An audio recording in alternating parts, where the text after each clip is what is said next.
Hello everyone, good morning and welcome back to my another video. देखिए, हमारी जो series चल रही है वो चल रहा है डेथ ऑफ पार्टनर। अब इस डेथ ऑफ पार्टनर के अंदर हमारा ये पार्ट 2 है। मेरी जान, इस पार्ट 2 के अंदर है क्या? इस पार्ट 2 के अंदर हम प्रैक्टिकल क्वेश्चन के थ्रू ही इस चैप्टर को डिस्कस करने वाले हैं। बट इससे पहले हम इस चीजों को डिस्कस करें, हम प्रैक्टिकल क्वेश्चन डिस्कस करें। मेरे पास कुछ कमेंट्स आ रहे थे कि सर थोड़ा सा ब्रीफ इंट्रोडक्शन आप डेथ के बारे में दे दीजिए, थोड़ी सी डिटेल में। तो भाई मेरे, सबसे पहले तो मैं इस तरीके से आपको बताता हूं जिससे कि आपको डेथ और रिटायरमेंट में दोनों में ही कंफ्यूजन दूर हो जाए। देखो, रिटायरमेंट और डेथ में यूं तो कोई सिर्फ अंतर इतना सा है कि रिटायरमेंट व्यक्ति अपनी मर्जी, अपनी स्वेच्छा, अपनी पसंद से, अपने हिसाब से करता है। बट डेथ किसी के कंट्रोल में नहीं है, वो तो ऊपर वाली यमराज के कंट्रोल में है, उसके हिसाब से डेथ होती है। तो डेथ किसी भी समय हो सकता है, रिटायरमेंट एक पर्टिकुलर डेट को आपस में म्यूचुअल कंसेंट से ये कर लेते हैं। इतना सा अंतर है।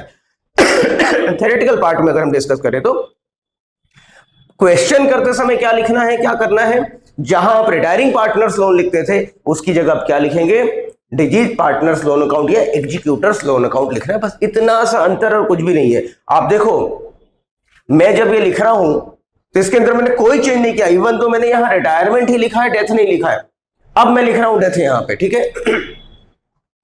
सारी चीजें, रिटायरमेंट में भी चेंज इन पीएसआर होता है, ट्रीटमेंट ऑफ गुडविल वहां भी होता है, रिवैल्यूएशन ऑफ एसेट और लायबिलिटी वहां भी होता है, यहां भी होता है, रिजर्व्स वगैरह को बांटने का काम वहां भी होता है, यहां भी होता है, कैपिटल को एडजस्ट करने का काम रिटायरमेंट में भी होता है, डेथ में। तो सब कुछ वही है भाई। शेयर ऑफ प्रॉफिट, अगर इन बिटवीन द ईयर अगर डेथ हुई है या रिटायर हुआ तो शेयर ऑफ प्रॉफिट भी लेके जाएगा पार्टनर, वहां भी करते हैं, यहां भी करते हैं। बट देखो, यहां सिर्फ डिजीज पार्टनर्स लिखा हमने, वहां amount due to retiring partner लिखते हैं, यहां amount due to deceased partner लिखते हैं। बस इतनी सी बात है मेरे बच्चे, और कहीं कोई परेशान होने वाली बात ही नहीं। अभी हम प्रैक्टिकल क्वेश्चन करेंगे। प्रैक्टिकल क्वेश्चन में वही सारे अकाउंट्स बनेंगे जो हम रिटायरमेंट में बनाते थे, revaluation account, partners capital account, balance sheet, यहां भी हम वही बनाने वाले हैं। आप देखो सही। मैं समझा देता हूं थोड़ी से, मैं थोड़ा आगे बढ़ता हूं। क्वेश्चन है और क्वेश्चन में सॉल्यूशन क्या है, revaluation account, partners capital account और बैलेंस शीट, वही के वही सारी चीजें बनाने वाले हैं हम, कुछ नया नहीं करने वाले, ठीक है। रिवैल्यूएशन अकाउंट और यहां पे पार्टनर्स कैपिटल अकाउंट की हम बात कर रहे हैं। देखो अब ये रिटायरमेंट में क्या हुआ, डेथ के अंदर क्या है। देखो, ये 3 पार्टनर हैं, इसमें से ये पार्टनर लंदन जाता है मीटिंग के लिए और रास्ते में इसकी डेथ हो जाती है। अभी जो परसों के दिन हमारा फ्लाइट प्लेन क्रैश हुआ है, उस प्लेन क्रैश का मैंने वीडियो लगा दिया है। उस प्लेन क्रैश में ये भी भाई साहब बैठे हुए थे पार्टनर हमारे, और उनकी डेथ हो जाती है। अब देखो, इस पार्टनर को मिलेगा क्या डेथ के समय? एक तो उसके कैपिटल का बैलेंस मिलेगा, चंदन नाम है इनका, रिजर्व में शेयर मिलेगा, और उसने जो लोन दे रखा था फर्म को, वो मिलेगा।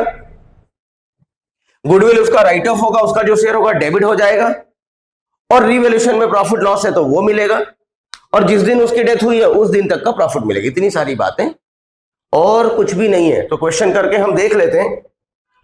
देखिए, क्वेश्चन करते हैं हम। ये हमारा एक छोटा सा क्वेश्चन लिया मैंने। कहीं कोई दिक्कत वाली बात है नहीं। तो चलिए वीडियो को स्टार्ट कर लेते हैं, क्वेश्चन को सॉल्व करते हैं। और इससे पहले कि अगर आप मेरे चैनल पे नए हैं तो चैनल को सब्सक्राइब कर लिया करो भाई मेरे, आप लोग करते नहीं हो। चैनल को सब्सक्राइब करोगे तो नोटिफिकेशन मिलेगा। यार, कभी एक आध वीडियो भी अगर आपको पसंद आ जाती है, आपका काम हो जाता है। वैसे तो सभी पसंद आएंगी, बट एक आध वीडियो भी अगर समझ आ जाए, उससे आपका भला हो जाए, तो उसमें क्या है, आपका ही फायदा होने वाला। मेरे को तो सिर्फ इतना मिलने वाला है, एक मॉरल सपोर्ट मिलता है, कॉन्फिडेंस मिलता है। मुझे लगता है कि यार कुछ मुझे भी चाहने वाले लोग हैं, तो एक मोटिवेशन मिलता है नए नए वीडियो नए नए तरीके से लाने के लिए। चलिए ठीक है, इतनी ही बातों के साथ वीडियो को स्टार्ट करते हैं। देखो, ये जैसा हमारा क्वेश्चन होता है रिटायरमेंट में या डेथ में होता है, वैसे ही क्वेश्चन दिया हुआ है। ये हमारी बैलेंस शीट की एसेट साइड है, ये हमारी बैलेंस शीट की लायबिलिटी साइड है। सबसे पहला काम जो हमारा होने वाला है, एज यूजुअल तरीके से हम बैलेंस शीट की ईच एंड एवरी आइटम को कॉपी किया करते हैं, उसी पैटर्न से हम आज भी इस बैलेंस शीट के आइटम को कॉपी करेंगे। गुडविल है, land, building, machinery, stock, debtors, cash. Goodwill right of होगा, पार्टनर्स कैपिटल के डेबिट में करेंगे बाद में। पहले हम इन चारों चीजों को लिख लेते हैं, इनको लिख लेते हैं पहले। Land building, plant and machinery, stock, debtor, cash. देखिए land and building, plant and machinery, stock, debtor और कैश, ये मैंने लिख दिया है। और गुडविल यहां राइट ऑफ होना है तो यहां लिख दीजिए टू गुडविल। ओल्ड पार्टनर्स को ओल्ड रेशियो में डिस्ट्रीब्यूट होगा, ये लिख दिया। अब अमाउंट फिल कर लेते हैं। कैलकुलेटर चाहिए मुझे। 40,000 है और रेशियो इनका है, रेशियो देखो लिखना भूल गया टाइपिंग में, मैं देख लेता हूं। रेशियो क्या है? 7:2:1 है। रेशियो क्या है? ओल्ड रेशियो है 7:2:1। ठीक है, तो ध्यान रखेंगे, यहां लिख देते हैं हम 7:2:1 रेशियो लिख देता हूं ताकि दिक्कत ना आए। ओल्ड रेशियो क्या है? Old ratio is 7:2:1। तो 40,000 को बांटेंगे 7/10 में तो 28,000 रुपए। बांट दो यहां 28,000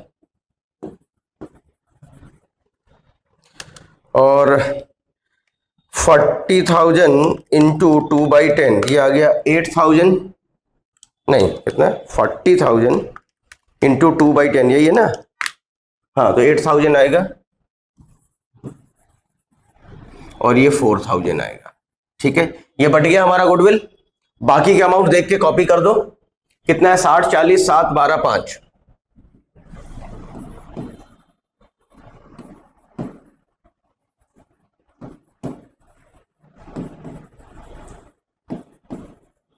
$60,000, $40,000, $7,000, $12,000 एंड $5,000 रेस्पेक्टिवली। ये पूरी कॉपी कर दिया हमने, ये कॉपी हो गया। ठीक है, बैलेंस शीट की एसेट साइड कॉपी हो चुकी है।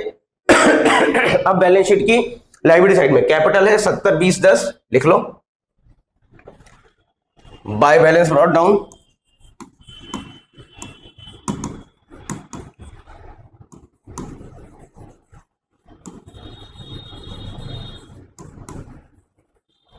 सत्तर, 20, 10। इसके बाद आगे बढ़ते हैं। जनरल रिजर्व है 20,000 रुपए, इस 20,000 को बांट दो। तो देखो इसका आधा हो जाएगा, 40 बटे से तो इतना, इसका आधा कर दो। ये थोड़ा स्मार्ट वर्क करना है एग्जाम में, एग्जाम में स्मार्ट वर्क करना है, फिगर देख करके वहां निकालने मत लग जाना, टाइम वेस्ट होगा।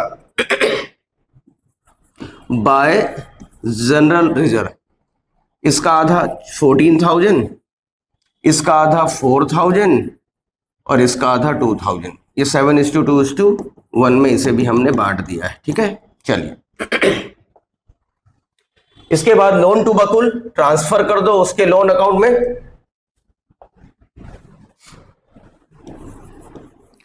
बाय, ये पार्टनर है ABC। ठीक है, रिटायर कौन हुआ है? ये इसकी डेथ हुई है, B की डेथ हुई है। ठीक है, ध्यान रखना।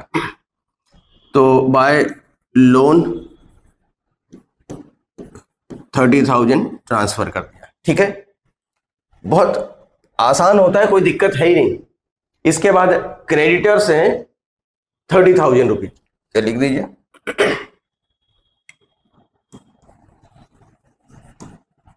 क्रेडिटर्स इनर कॉलम में 30,000। बस थोड़ी देखो यार तबीयत खराब है, गला बैठा हुआ, सर्दी जुकाम है, ठंडा गर्म हो जा रहा है। एसी में बैठे रहते हैं, फिर आगे पीछे निकलते हैं, कहीं जाते हैं, तो वो थोड़ी सी तबीयत खराब हो रही है। ठंडा पानी पीने में भी आ जाता है ठंडा गर्म। ठीक है, तो थोड़ा सा सपोर्ट करें आप। देखो कॉपी हो गया। आप क्या लिखते हैं? बकुल की डेथ कब हुई है? 24 अगस्त को हुई है। तो जरा इसके समझ लेते हैं। देखो ये ईयर है, यहां पे डेथ हुई है उसकी, दिस इज 24 अगस्त। ठीक है, मतलब अप्रैल, मई, जून, जुलाई और अगस्त के दिन डेथ हुई है। तो यहां दिन गिनने पड़ेंगे। दिन कैसे गिनने पड़ेंगे? अप्रैल में, मई में, जून, जुलाई और अगस्त में कितने? अप्रैल शायद 30 का होता है, मई 31 का, जून 30 का, जुलाई 31 का और अगस्त में 24 तारीख। दिन काउंट कर लें। 30, 31, 30, 31 और 24, ये होते हैं 146 डेज। 146 डेज का प्रॉफिट उसे देना पड़ेगा। चलिए अच्छी बात है। Share of profit of the deceased partner to be computed up to the date of death. ठीक है, निकाल रहे हैं हम। On the basis of average profit of the past 3 years, average profit of the past 3 years is 80,000 given है। तो average profit दे रखा है, यहीं पर निकाल लेते हैं, 80,000 है और हमें चाहिए 146 डेज का। यहां डिवाइड कर दें 360, कुछ लोग 360 से भी डिवाइड करते हैं, मैं 365 जो एक्चुअल है उससे कर रहा हूं। 360 से इसलिए करते हैं सो दैट राउंड में फिगर आंसर आ जाए, ठीक है, हम तो वही करते हैं। 80,000 इंटू 146 डिवाइडेड बाई 365, ये आता है 32,000, एग्जैक्ट 32,000 आया। ये पूरे 146 डेज का प्रॉफिट है, इसमें तो तीनों का की मेहनत है। हमें तो चाहिए सिर्फ बकुल का शेयर, तो बकुल का शेयर है कितना, 2/10, तो आ जाएगा 6,400 रुपीज, ठीक है। ये दे दो, यहां दे दो, by share of profit, Bakul को 6,400 और यहां आप लिख दो share of profit, Bakul's capital share of profit लिखो, वो कितना 6,400, ठीक है। चलिए लिख दिया, डेबिट क्रेडिट चेक करते चलो, कहीं कोई दिक्कत आने वाली है नहीं यार, प्रोसीजर सेम रखोगे ना तो कहीं कोई प्रॉब्लम नहीं है। इसके बाद हिज शेयर इन प्रॉफिट और loss revaluation of assets and liability कितनी है। लैंड एंड बिल्डिंग को रीवैल्यू किया है 94,000 पे, मशीनरी को किया 38, 94, 38, ओके। तो यहां लिख दो 94 एंड 38, ठीक है। ये 94 हो गया, मतलब 34,000 बढ़ गया और ये 2,000 माइनस हो गया, ठीक है। चलिए बढ़ गया तो फायदा हो गया। बाय लैंड एंड बिल्डिंग 34 और यहां नुकसान हो गया है प्लांट एंड मशीनरी में, तो लिख दो प्लांट एंड मशीनरी 2,000, ठीक। चलिए आगे बढ़ते हैं। स्टॉक 5,000, प्रोविजन 2.5% है ये, ठीक है। तो स्टॉक 5,000, प्रोविजन 2.5%, स्टॉक 5,000 रुपए, तो माइनस करना पड़ेगा 2,000, यहां लिख दो टू स्टॉक 2,000, ठीक है। और 2.5% यहां बनाना है, 2.5% प्रोविजन बनाना है। तो देखो 10% होता है 1,200, ठीक है, 5% होगा 600 और 2.5% होगा 300, तो 300 रुपए यहां से माइनस कर दीजिए, ठीक है। 300 रुपए माइनस हो गया तो नुकसान टू डेटर्स। बहुत आसान है प्रोसीजर, एक बार समझ लो फिर क्या दिक्कत है भाई मेरी जान, कोई दिक्कत नहीं होती है। प्रोसीजर को फॉलो करो, मैं बार बार एक ही चीज कहता हूं, follow the procedure, follow the procedure. If you are following the procedure 101% आपके क्वेश्चन सही होने वाले हैं, कहीं कोई प्रॉब्लम नहीं आने वाली, ठीक है। आप देखो मैं प्रोसीजर ही तो फॉलो कर रहा हूं और क्या कर रहा हूं।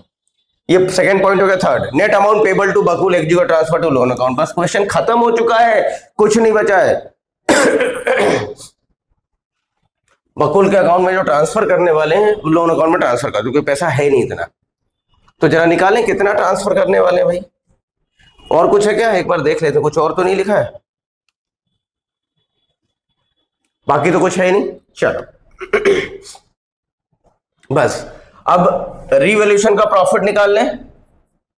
तो इधर है 34,000, प्रॉफिट ज्यादा दिख रहा है और लॉस है 4,300, तो 34,000 माइनस 4,300, 29,700। यहां लिखें टू रिवैल्यूएशन प्रॉफिट, किसको किसको, ए बी और सी को, ठीक है, इंटू 7/10 इट कम्स टू 20,790। दूसरे का देखें 29,700 इंटू 2/10, ये होता है 5,940। और तीसरे का देखें 29,700 इंटू 1/10, पे आ गया 2,970। बस सब कोई दिक्कत नहीं, फॉरवर्ड कर दो इधर। By revaluation profit 20790 5940 and 2970। बस हिस्सा तमाम हो चुका है। अब बी की टोटल लगा लें। 20,000 प्लस 4,000 प्लस 30,000 प्लस 6,400 प्लस 5,940, ये आता है 66,340। उसमें से माइनस कर दीजिए 8,000, तो आ गया 58,340। पैसा है नहीं हमारे पास इतना देने के लिए, हमारे पास पैसा है नहीं इतना देने के लिए, तो क्या करेंगे भाई मेरे? जब पैसा नहीं है तो कहां ले जाएंगे? Executors loan account. चलिए अब यहां देखें, 70,000, 14,000 और 20,790, ये हो गया 1,04,790। उसमें से माइनस कर दीजिए 28,000, 1,04,790 माइनस 28,000, ये आ गया आपका 76,790 to balance CD, balancing figure. ठीक है, तीसरा देखें, 10,000 प्लस 2,000 प्लस 2,970, ये आ गया 14,970। उसमें से माइनस कर देंगे 4,000, तो आ जाएगा 10,970। ठीक है, यहां लिख दो कैपिटल, बात खत्म। कैपिटल्स किसका किसका? ए का और सी का। बी तो गए, बी का डबल इफेक्ट, बकुल्स एग्जीक्यूटर अकाउंट, पहले इसके फिगर लिखने 58,340, बाकी इसका 76,790 और 10970, टोटल लगा लो, प्लस 76,790, ये आ गया 87,760। यहां कुछ नहीं है तो बाहर ले जाओ 30,000 as it is, plus 30,000 plus 58,340, 1,76,100। ठीक है, और तो कुछ छोटा छाटा तो नहीं, देख लो जरा। क्रेडिटर्स 30 था, 14 था, क्रेडिटर्स 14 था, मैंने 30 लिख दिया। देखो ये गड़बड़ हो गई ना। क्रेडिटर्स कितने भाई मेरे? 30 नहीं है, 14 है। फिगर मिलाया मैंने तो अभी दिखा। देखो चलो, 87,760 प्लस 14,000 प्लस 58,340, ये आ गया 1,60,100। यहां भी वही आना चाहिए, 160,100 आ जाएगा, कोई दिक्कत नहीं। टोटल लगा लो आप, 94,000 प्लस 38,000 प्लस 5,000 प्लस यहां आ जाएगा 11,700, और ये एज इट इज 5,000 बाहर आ जाएगा, प्लस 11,700 प्लस 5,000 प्लस 6,400, 1,60,100 आप देख सकते हैं। ठीक है, मतलब मैं तो ये कहता हूँ कि यार बैलेंस शीट तो टैली होना ही होना। मैं पहले एडमिशन से चिल्लाता आ रहा हूँ, एडमिशन से कहता आ रहा हूं कि बैलेंस शीट न भूतो न भविष्यते, एक बार सूरज पश्चिम से निकल जाएगा संभव है, लेकिन अगर आपने डबल इफेक्ट दिए हैं सही तरीके से, डेबिट क्रेडिट चेक करके चला है, तो बैलेंस शीट टैली नहीं हो next to impossible. Brahma Vishnu Mahesh भी आके आपसे कह दें कि आपकी बैलेंस शीट टैली नहीं होने वाली है, आप कहना प्रभु बैलेंस शीट तो टैली है। ठीक है, इतना कॉन्फिडेंस होना चाहिए, ओवर कॉन्फिडेंट मत होना कभी। ठीक है, गलतियां हो सकती हैं बट ओवर कॉन्फिडेंट मत होना। चेक करके चलो, एक बार, दो बार, 3 बार चेक कर लो, फिर बोलना। पहले बार ही नहीं कि हाँ हो जाएगा। देखो मुझसे भी गलती हो गई ना, मैंने किसके ये वाला फिगर, ये 30,000 लोन का लिख दिया था। वो होता, ऐसी गलती क्यों होती? क्योंकि बार बार मुझे स्लाइड चेंज करके लिखना पड़ रहा है। यही सामने होता तो गलती नहीं होती। ठीक है, अब मैं सामने अगर यहाँ क्वेश्चन लिखूंगा तो मेरे पास सॉल्व करने के लिए स्पेस ही नहीं बचेगा, फिर आपको दिक्कत आएगी, आप मोबाइल में देख नहीं पाओगे, फिर आपको लैपटॉप लेके बैठना पड़ेगा, टैबलेट लेके बैठना पड़ेगा, या डेस्कटॉप में देखना पड़ेगा। तो हर किसी के पास ये चीजें अवेलेबल नहीं होती, तो फिर मुझे अपनी स्ट्रेटेजी बदलना पड़ी कि मुझे मोबाइल के हिसाब से आपको अलग स्लाइड में लाकर तीनों चीजें बतानी पड़ी। ठीक है, तो चलिए आज हमने किस्सा इसका भी तमाम कर दिया। ठीक है, तो चलिए वीडियो को एंड करते हैं यहीं पर। वंदे मातरम, जय हिंद।